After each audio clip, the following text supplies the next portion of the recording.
Hi friends, இன்னைக்கு நல்ல டேஸ்டியான 90s கிட்ஸ் ஃபேவரட் தேன் மிட்டாய் தாங்க பார்க்க போகிறோம். நல்ல ஜூஸியான இந்த தேன் மிட்டாயை சிம்பிளாக வீட்லேயே ரெடி பண்ணிடலாம். ரொம்ப டேஸ்ட்டாக இருக்குங்க.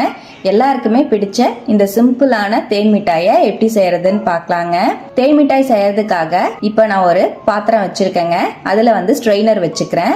இதில் ஒரு கப் போல் மைதா மாவு சேர்த்துக்கிறேன். நான் இந்த மாதிரி ஒரு கப் தான் யூஸ் பண்ணியிருக்கேன். நீங்கள் எந்த கப்பில் மெஷர்மெண்ட்ஸ் எடுக்கிறீங்களோ அதே கப் சர்க்கரைக்கும் யூஸ் பண்ணிக்கோங்க.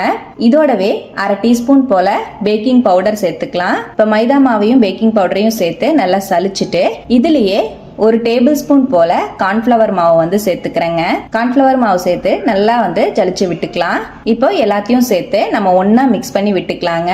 பேக்கிங் பவுடர், மைதா, கார்ன்ஃபிளவர் எல்லாமே சேர்ந்து ஒன்னா மிக்ஸ் ஆகுற மாதிரி இந்த மாதிரி நல்லா ஃபுல்லா கலந்து விட்டுக்கலாம். இப்ப நல்லா இந்த மாதிரி கலந்துட்டேங்க.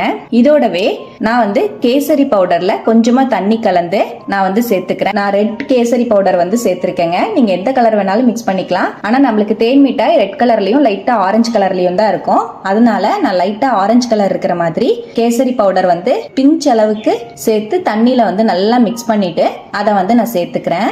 இப்ப சேர்த்துட்டு நம்மளுக்கு தேவையான அளவுக்கு தண்ணி சேர்த்து கொஞ்சம் கொஞ்சமா தெளிச்சு விட்டு நல்லா பிசைஞ்சுக்கலாம். நம்மளுக்கு நல்ல சப்பாத்தி மாவு மாதிரி சாஃப்டான டோவா இருக்கணும். அந்த மாதிரி நல்லா கை வச்சு அழுத்தம் கொடுத்து நல்லா பிசைஞ்சு எடுத்துக்கலாங்க. இப்ப பாருங்க, நல்ல மாவை இந்த மாதிரி நல்லா பிசைஞ்சிட்டேன். கையில லைட்டா பிசு பிசுன்னு ஒட்டுற மாதிரி தான் இருக்கு. இப்போ இதுல ஒரு டீஸ்பூன் போல ஆயில் சேர்த்து நல்லா பிசைஞ்சிட்டுக்கலாம். இதுல ஒரு டீஸ்பூன் போல ஆயில் சேர்த்து பிசைஞ்சோம்னா கையில ஒட்டாம வரும். இப்போ நல்லா இந்த மாதிரி ஃபுல்லா மாவை பிசைஞ்சிட்டேங்க.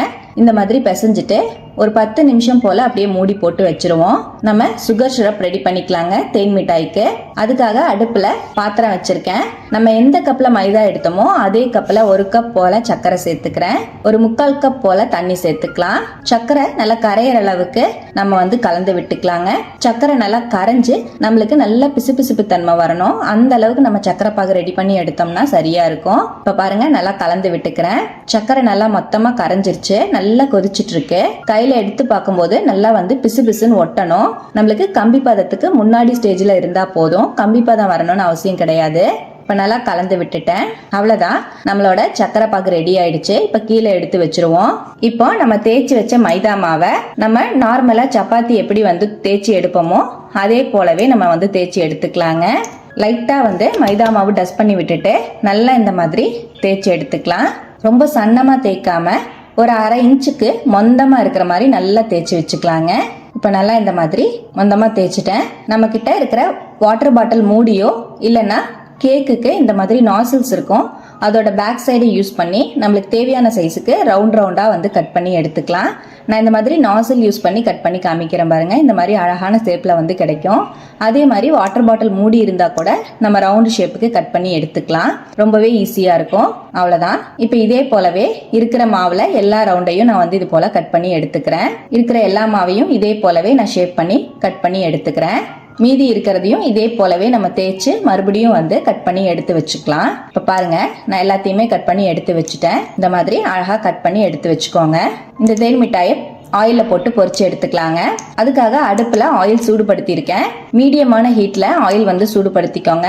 ரொம்ப ஹை ஹீட்லயும் சூடுபடுத்தக்கூடாது, ரொம்ப லோ ஃபிளேம்லயும் இருக்கக்கூடாது. மீடியமான ஹீட்ல வச்சு ஆயில் சூடுபடுத்திக்கோங்க. போட்டோன்னே நம்மளுக்கு ஸ்லோவா அப்படியே பொரிஞ்சு மேல வரணும். அப்பதான் கரெக்டா நம்மளுக்கு வெந்து வரும். இப்ப நான் எல்லா தேன் மிட்டாயுமே இது போல போட்டுக்கிறேன். நல்லா ஃப்ரை ஆனதுக்கு அப்புறமா நம்ம வெளியே எடுத்துக்கலாங்க. இப்ப நம்மளோட தேன் மிட்டாய் எல்லாம் நல்லா ஃப்ரை ஆயிடுச்சு. நம்ம வெளியே எடுத்துடலாம். இப்ப நல்லா பொரிஞ்சதுக்கு அப்புறமா நல்லா ஆயிலோட சலசலப்பெல்லாம் கொஞ்சம் அடங்கினதுக்கு அப்புறமா வெளியே எடுத்துக்கிறேன். மீதி இருக்கிற தேன் மிட்டாயையும் அதே போலவே நம்ம பொரிச்சு எடுத்துக்கலாம். அவ்வளவுதான். இப்ப வெளியே எடுத்துட்டு உடனேவே நம்ம சக்கரை பாகுல போட்டுக்கலாங்க. இப்ப நான் உடனேவே இதே போல சக்கரை பாகுல போட்டுக்கிறேன். அவ்வளவுதான். சக்கரை பாகுல போட்டுட்டு ஒரு 5 to 10 மினிட்ஸ் அப்படியே விட்டுருங்க. நல்லா சுகர் சிரப்பெல்லாம் உள்ள இறங்கி நல்லா ஜூஸியா நம்மளோட தேன் மிட்டாய் கிடைக்குங்க. இப்போ நான் ஒரு 10 மினிட்ஸ் பக்கமே விட்டுருந்தேன். நல்லா அப்சர்வ் ஆயிருக்கு. வெளியே எடுத்துடலாம். சுகர் சிரப்லாம் நல்லா அப்சர்வ் ஆயிருக்கு. நம்ம வெளியே எடுத்துருவோம். நல்லா சுத்தமா நம்ம சுகர் சிரப் இல்லாம வடிச்சிட்டு அப்படியே ஒரு பிளேட்டுக்கு மாத்தி வச்சிருவோம். நல்லா ரூம் டெம்பரேச்சர்லயே அப்படியே ஆற விட்டுருங்க. சுகர் சிரப்போட சூடெல்லாம் அடங்கி நல்லா நம்மளுக்கு ஆறி வரட்டும். இப்போ நம்மளோட தேன் மிட்டாய் பார்த்தீங்கன்னா ரெடி ஆயிடுச்சுங்க.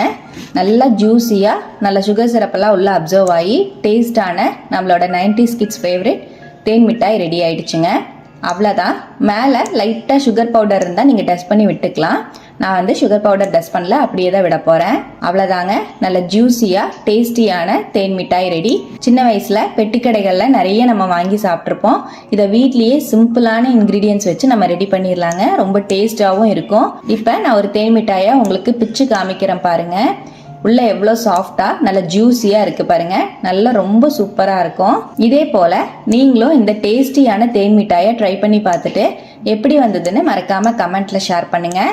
நம்ம சேனலை ஃபஸ்ட் டைம் பார்க்குறீங்கன்னா ப்ளீஸ் சப்ஸ்கிரைப் பண்ணி ஒரு சப்போர்ட் கொடுங்க.